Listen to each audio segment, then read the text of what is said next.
Sa susunod na taon, 2025, inaasahan ang paunang larga ng PNR sa San Pablo at Lucena habang 2027 ay nalaman na bubuksan ang biyahe sa pagitan ng Banlik at Daragas sa Albay.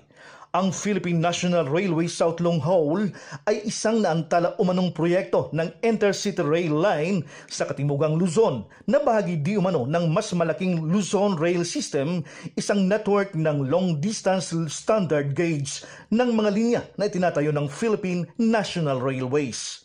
Isa ito sa dalawang linya na magre-reconstruct ng makasaysayang PNR sa South Main Line kasama ang elektripikadong North-South Commuter Railway sa South Section papuntang Calamba, Laguna.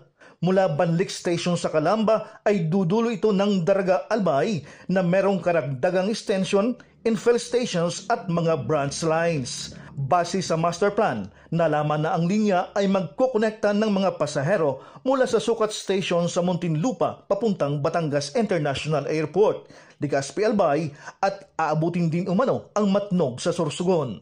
Maglilingkod din ang mga freight train sa eventual extension ng linya papuntang Port of Manila. Ang proyekto ay tinatayang nagkakahalaga ng 175 billion pesos na isang Chinese Official Development Assistance sa Pilipinas na matatanda ang binawi ng China noong nagdaang taon.